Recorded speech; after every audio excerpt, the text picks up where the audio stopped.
Let's get you to the region with MSNBC senior White House reporter Vaughn Hilliard in South Korea ahead of tomorrow's summit. Also with us, Axios chief economic correspondent Neil Irwin. Vaughn, tell us more about these latest economic agreements and the president's message this morning. Right, this was a big 24 hours for him in Japan, meeting their new conservative, first ever female prime minister, named prime minister by their parliament just literally last week. And the prime minister, Sanae Takaichi, she made her way to the USS George Washington alongside the president and spoke in front of 6,000 American troops by the president's side.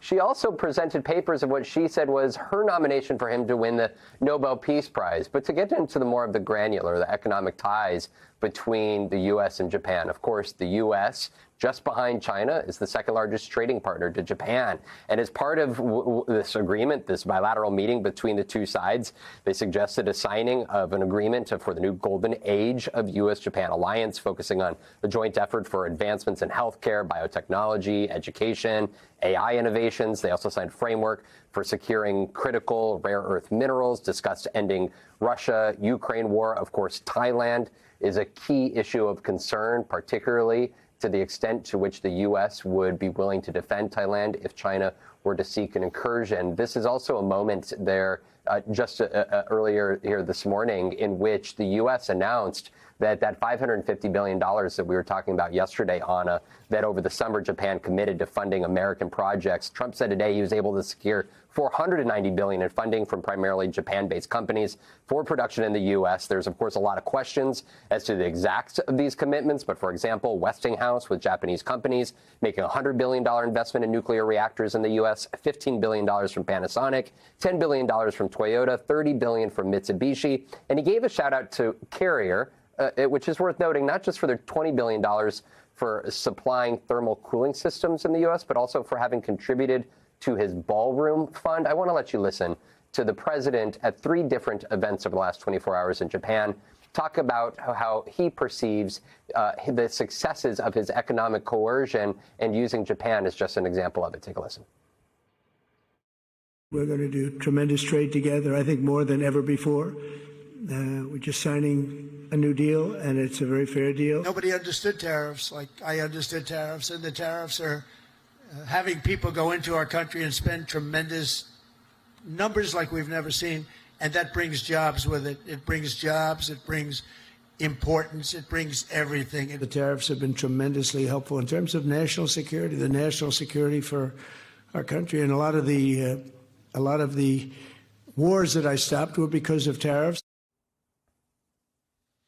And when you look at Japan, Anna, specifically, in exchange for all of this, effectively, Japan got a reduced rate of just a 15% tariff, of course, much lower than many nations under the Trump administration. Neil, I want to show what the prime minister's team presented to President Trump during all these meetings. Look at this. There's a big infographic showing off Japan's investments in America, $54 billion in investments since February, declaring Japan the #1 investor in the U.S. since 2019. I mean, Neil, what are your thoughts about this? Clearly, they know what President Trump wants to see. Yeah, but, the truth is Japan has been a huge economic partner of the U.S. It is the biggest source of foreign direct investment going back many years. We mentioned Toyota as part of this deal. Toyota has massive factories in the U.S., in Kentucky. It's great that Japanese companies see a lot of opportunity in the U.S., are building a lot of factories, billions and billions of incoming investment. It's not really something that's brand new. It's something that the president's trying to expand upon, but that's been a longstanding trend that's been in place for fundamental economic reasons, less because of the coercion involving the tariffs. Neil, this partnership on rare earth minerals, the U.S. got similar commitments from Thailand and Malaysia. Is it enough to counter China on that front? Not immediately. The problem with rare earth minerals is that these supply chains to mine them, to process them, are very complicated, very hard to build from scratch. And so the rest of the world is really behind and really dependent on China right now. Xi Jinping knows that. That's a source of leverage. That's a key kind of node in this weird economic relationship that's evolving by the day, that has had a de-escalation over the last few days. But the truth is it's just a starting point to try and develop more sources, more diversity of where these materials can come from than just China. Yeah, and less leverage for China as a result. Vaughn, so with the Japan leg of this trip wrapping up, the focus turning to Trump's meeting with China's Xi Jinping. At this point, what are the White House expectations?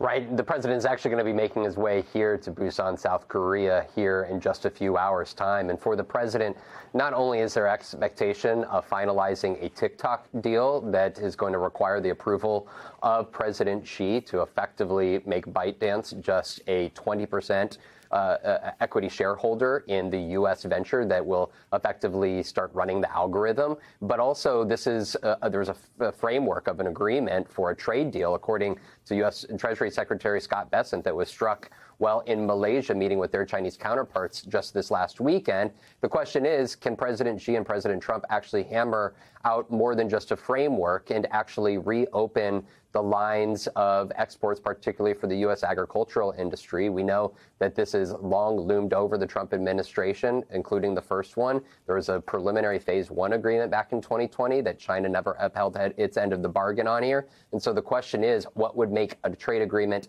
round two any different between President Trump and President Xi? Vaughn Hilliard, Neil Irwin, guys, thank you both for the reporting.